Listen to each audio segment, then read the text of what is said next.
Sobat Kreatif, welcome back to Five Talk. Enjoy the trend, enjoy the talk. Nah, kali ini kalian balik lagi sama gue Fanny Dan gue Fazri.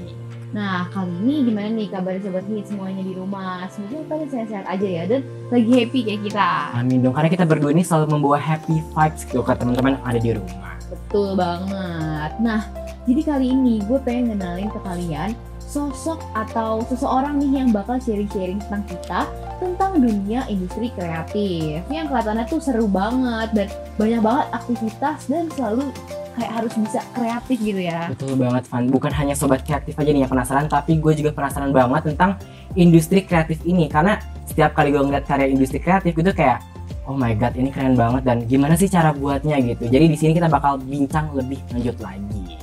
Betul banget. Jadi sekarang nih gue mau ngenalin seseorang yang dari tadi udah mantau kita nih, udah senyum-senyum nih. Ada Kak Harwin. Halo. Hai Kak. Halo Kak Harwin. Halo. Gimana nih Kak kabarnya di siang hari ini? Kabarnya alhamdulillah baik. Baik ya, alhamdulillah. Aku pengen tanya nih, kesibukan Kak Harwin belakangan ini lagi ngapain aja nih Kak? Belakangan ini sih ya ngerjain tanggung jawab di kantor aja sih. Iya, Karena sekarang kan statusnya masih karyawan ya. Iya. Jadi harus bekerja dengan baik gitu.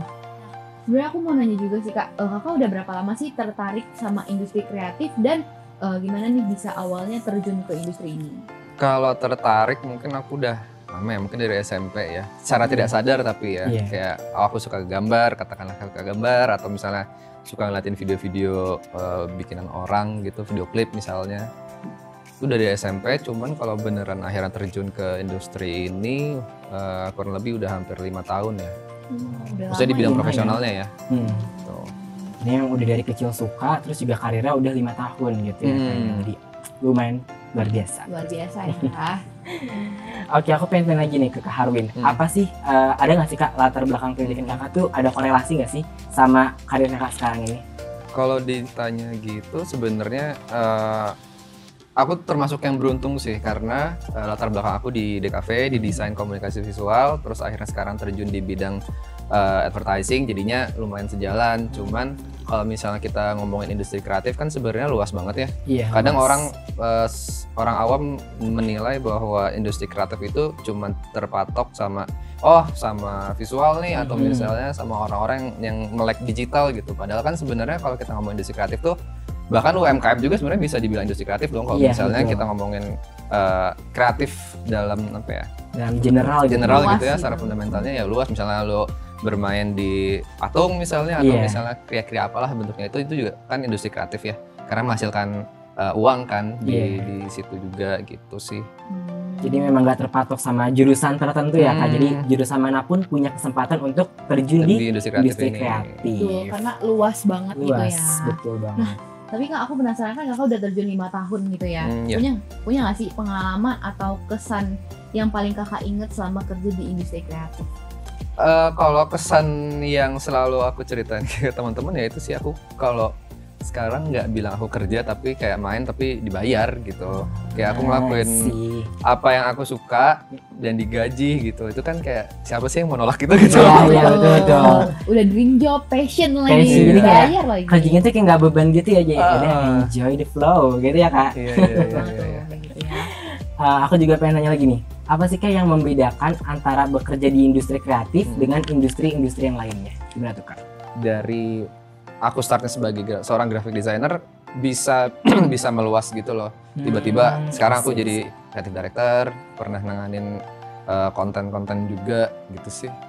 Jadi selagi kita emang punya kemauan buat belajar tuh kita bisa juga ke yang lain-lain. Bisa banget gitu. Bahkan ya mungkin balik lagi ke pertanyaan yang tadi kali ya, ketika karena kalau kita ngomongin ya kreatif lagi ya, semua orang kan sebenarnya punya preferensinya masing-masing soal kreatif gitu ya.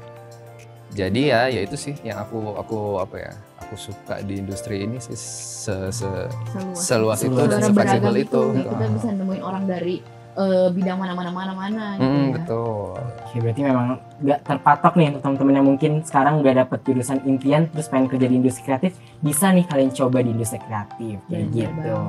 Nah, tadi kita udah bicara lumayan banyak juga ya di awal-awal ya sama Kak Harwin. Nah, untuk lebih lanjutnya pokoknya teman-teman yang ada di rumah stay tune terus di Five Talk.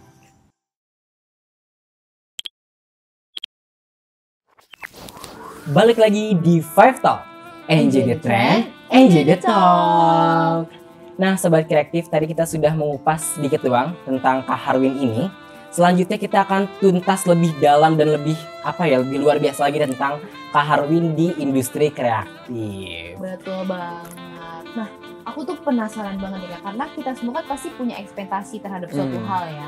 Nah, pasti Kakak juga punya nih ekspektasi pas awal-awal kerja di industri kreatif. Nah, setelah Kakak ngejalanin kerjaan Kakak di industri kreatif tuh ada nggak sih perbedaan dari ekspektasi Kakak sama realitanya tuh ada nggak? Sebenarnya kalau berekspektasi pasti ada ya. Ya secara ekspektasi mungkin rasanya ya wajar kali ya ketika mahasiswa gue kerja di industri ini kayaknya santai banget nih. Ternyata ya tetap harus ada tetap kita ada deadline, ada sesuatu yang harus diselesaikan sesuai kurang lebih kayak deadline tadi deh gitu yang mungkin nggak aku ekspektasiin sebenarnya gitu. Jadi di balik pekerjaan yang seru-seru gitu yang asik-asik itu sebenarnya harus tetap ada boundariesnya gitu ya biar tetap profesional. Betul sekali. Oke, aku juga pengen tanya lagi nih ke Kak Harwin. Ada nggak sih Kak fun fact tertentu nih yang Kakak temuin setelah Kakak terjun ke dunia industri kreatif ini? Fun fact-nya mau seperti apa dulu nih? Jadi kayak yang cuman Kakak tahu nih yang orang lain di luar industri kreatif tuh nggak tahu. Ketika lu kerja di industri kreatif, industri yang aku jalanin, kadang demand itu harus datang dari diri kita sendiri tuh. Jadi standar kita yang tetapin, terus kapan kita mau ngeluarin output juga, itu semua plan akhirnya datangnya dari kita sendiri gitu sih. Tadi aku sempat bahas nih ya, kayak kalau misalnya di industri ini ya lo sebisa mungkin mengerjakan itu se-passionate itu sih, karena bisa banget tiba-tiba katakan aku anak magang nih, terus yaudah besok jadi full time ya. Terus ternyata baru 6 bulan bekerja karena perform juga dikasih kepercayaan yang lebih. Itu sih yang kadang mungkin nggak banyak terjadi di perusahaan-perusahaan yang lebih formal kali ya. Karena ada aturan-aturan tertentu yang harus dipenuhi gitu. Oke, jadi harus mengerjakan secara passionate juga ya Kak. Kayak gitu. Nah betul, tapi setahu aku nih Kak, industri kreatif itu kan kita harus kreatif nih. Kita harus bisa gerak cepet. Kalau menurut Kakak ada nggak sih tantangan tersulit yang dihadapi nih selama Kakak kerja di industri ini? Gini deh, advertising tuh kan luas banget ya. Sedangkan aku tuh mungkin fokusnya ke digital. Kalau digital kan lebih cepet ya. Kayak misalnya platformnya sekarang banyak. Berita satu muncul, tiba-tiba besok udah ketumpuk lagi sama berita lain. Gimana caranya supaya, misal nih ya, supaya katakan berita yang kita coba share ini bisa lebih panjang kali ya di ada di otak orang-orang atau audiens yang kita coba sasar, atau misalnya kita ngomongin soal brand, gimana caranya supaya si brand-brand yang lagi kita handle ini bisa terdengar above the noise gitu, maksudnya di antara noise yang lain nih di digital dia tetap muncul gitu. Gimana caranya itu kan akhirnya yang jadi sulit ya di industri ini gitu sih. Oke, aku juga pengen nanya lagi nih. Tadi kan ngomongin seputar tantangan ya. Kalau menurut Kak Harwin sendiri nih, apa sih skill-skill yang perlu kita punya ketika kita pengen terjun ke industri kreatif ini dan bisa survive di dalamnya? Kalau di industri aku yang pasti harus keep up sama tren sih. Kalau misalnya keep up sama tren, terus bisa adaptasi juga. Karena kalau misalnya kita orang yang emang kerja di industri ini, aku sih selalu menganalogikan kerjaan aku sama kayak dokter sebenarnya. Gimana tuh Kak? Kalau misalnya dokter, kita katakanlah misalnya dokter tuh mau ngobatin penyakit batuk gitu ya. Keilmuan dokter katakanlah pada 10 tahun ke belakang sama 10 tahun saat ini pasti cara mengobati batuknya pasti akan berbeda. Oh ada cara yang lebih efisien loh, sama sebenarnya sama di industri kreatif juga. Kalau misalnya katakan aku punya produk bunga ini gitu, gimana caranya supaya si produknya itu lebih gampang dijual gitu. Caranya yang dulu sama yang sekarang pasti beda dong. Bisa jadi kayak tiba-tiba fitur-fiturnya lebih banyak, terus misalnya cara-caranya juga lebih beragam juga sih gitu.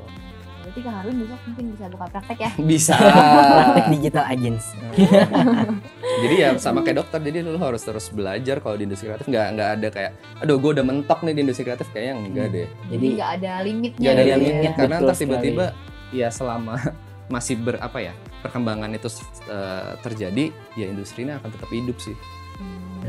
Jadi ya balik lagi, kalau misalnya lo mau bertahan hidup di industri ini ya lo harus bisa adaptasi dan belajar terus. Itu klise sih, cuman ya emang itu adanya gitu ya. Seperti itu dimanapun. Emang hukum alam manusia juga gitu kan. Iya benar sih.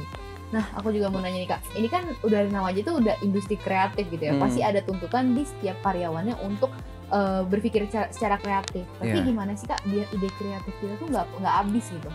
Tiap orang itu proses kreatifnya pasti akan berbeda-beda, dalam artian gue sama lu mungkin caranya akan berbeda nih, karena pengalaman hidup kita berbeda juga. Iya. Jadi pasti kadang ide-ide itu datang kan dari mana aja ya. Kadang ide terbaik kita itu ya kumpulan dari ide-ide yang mungkin secara nggak sadar itu pernah kita terima di masa lampau gitu. Tiba-tiba gue melihat misalnya entah janur kuning gitu, janur kuning gue gabungin sama apa ya. Kadang itu kadang nggak sadar gitu loh. Bisa nih jadi katakanlah A, B, C gitu ya. Iya itu sih yang bikin ide tuh nggak habis-habis sebenarnya. Kalau misalnya habis pasti bukan habis kali ya, mungkin lebih ke ngestak atau menstak gitu. Aduh, gue bikin apa lagi ya? Sesederhana lu ngobrol sama orang sih, kadang obrolan-obrolan yang apa ya, yang sebenarnya nggak terlalu direncanakan bisa munculin ide-ide baru. Konten-konten di kita itu kebanyakan adalah hal-hal yang deket sama kita juga gitu ya. Mungkin sebenarnya ketika yang awalnya obrolan tongkrongan kita, ketika diperluas dan dipertajam dengan sudut pandang yang lain, ternyata bisa jadi output yang lumayan oke lah ya gitu. Itu sih. Karena dari aku sendiri kalau Reunion tuh ini real testimoni ya. Testimoni langsung nih. Fresh dan relate banget. Nggak bohong. Ini benar semua videonya udah kuat banget. Sesuka itu siapa? Fans nih Kak. Waduh. Sama Sonia dan Niki kan? Sama Sonia dan Niki. Iya. Sonia dan di TikTok ya. Aduh, aku dengar penjelasan dari Kak Harwin tadi itu jadi makin excited banget untuk mempersiapkan diri terjun ke industri kreatif sih, Van. Lu gimana? Bener sih, kalau gue kayaknya dari sekarang nih udah pengen nyiapin diri untuk nanti ya bisa terjun ke industri kreatif juga. Aduh, luar biasa. Nah, tapi setelah sesi tanya jawab ini nih kita akan masuk ke sesi selanjutnya yaitu This or That. Nah, jadi kali ini tuh kita bakal main This or That dan coba lu tanya dulu nih, kakaknya ngerti nggak sih game This or That? Kak Harwin tau nggak games This or That ini? Ini itu. Ya betul ini tuh. Jadi gini Kak, jadi nanti aku dan Fani bakal ngasih dua pilihan dan Kak Harwin harus pilih salah satu di antaranya dan kasih alasan kenapa pilih itu. Kayak gitu. Bisa dipahami Kak? Oke, mungkin gimana Van? Nih biar makin seru ya. Coba dong semangatnya nih, mana nih anak-anak dari studio nih. Oke, langsung dimulai aja kali ya Kak. Kita masuk ke pertanyaan yang pertama. Jam kerja fleksibel atau teratur? Kalau sekarang saya memilih teratur. Oke, kenapa tuh? Karena kadang orang kreatif dikasih jam fleksibel itu jadi terlalu, buat aku pribadi terlalu santai sih jadinya. Kadang karena orang kreatif itu udah terlalu dibebaskan ya. Jadinya butuh sebuah batasan sih kalau aku mikir. Jadi kayak misalnya orang yang terutama kerja di agensi itu kadang udah nempel tuh stigma bahwa mereka tuh kerjanya dari jam 10 sampai mungkin bisa sampai jam 12 malam atau bahkan sampai paginya gitu karena harus memecahkan sebuah brief atau misalnya menyelesaikan masalahnya klien atau misalnya ngejar deadline gitu. Tapi ternyata kalau terus-terusan kayak gitu kan nggak baik juga ya. Padahal sebenarnya kita bisa lebih teratur dalam menggunakan waktu, jam atau misalnya jam kerja lah katakan gitu ya kalau di kantor. Ya dimaksimalin di situ kayaknya sebenarnya bisa gitu. Jadi lebih terstruktur juga sih. Betul. Oke, kalau gitu yang kedua nih. Brainstorming dengan sedikit orang atau dengan banyak orang? Sedikit orang. Kenapa? Tuh? Karena kadang itu kita butuh solusi yang lebih cepat ketika lebih banyak kepala yang harus disatukan gitu ya, atau akhirnya memilih ide mana yang harus kita cepat-cepat untuk eksekusi. Ternyata lebih baik dengan sedikit orang tapi dengan kapabilitas yang lebih lebih mantep lah katakan bahasanya gitu ya, ketimbang sama orang yang lebih banyak tapi secara kaliber tuh kayaknya nggak sama nih frekuensinya gitu. Malah jadinya nabrak. Lebih banyak waktu yang kita pakai sih.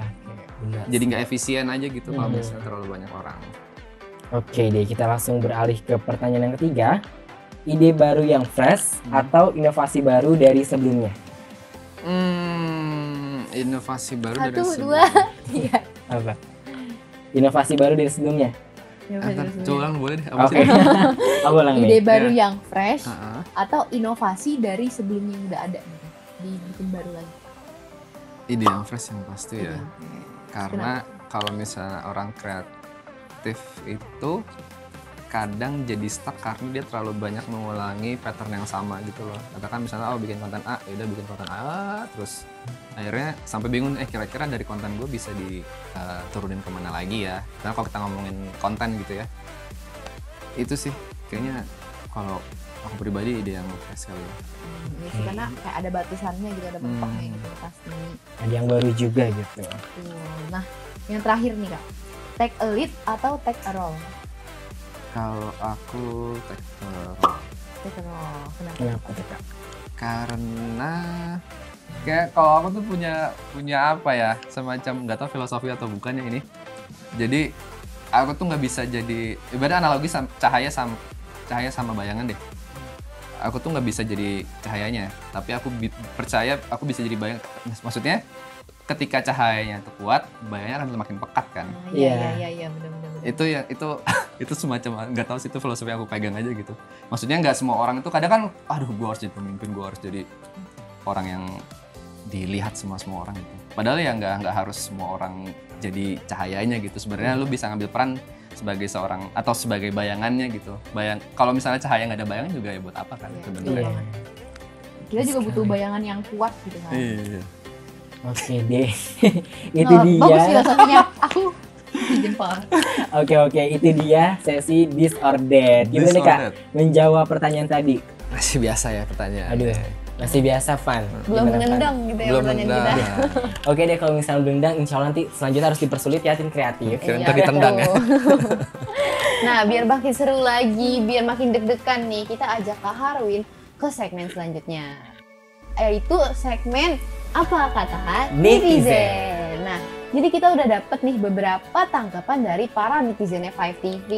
Apa aja tuh? Oke, aku baca nih yang pertama ya. Bisa di next. Dari A, di sensor ya namanya. Kalau misalkan industri kreatif itu isinya generasi muda, lingkungan kerjanya asik, seru, dan fleksibel. Gimana tuh Kak? Kalau dibilang generasi muda sebenarnya mungkin enggak ya. Kalau di aku sih sebenarnya mungkin iya. Kalau di aku, tapi kalau misalnya kita ngomong industri kreatifnya secara luas, sebenarnya enggak juga. Banyak kok orang-orang yang katakanlah mungkin lebih senior gitu ya, yang mungkin lebih paham ekosistem seperti apa, ada aja gitu. Kalau misalnya dibilang kerjanya asik, seru, dan fleksibel, tergantung gimana kita nyikapin dan teman-teman di sekitar kita sih. Tergantung Jadi nggak bisa lingkungan ditepok juga. rata gitu. Iya. Oke, bisa di next yang selanjutnya. Oke, selanjutnya ada dari M. Bip. Idenya nggak habis-habis. Bener nggak? Gimana tuh?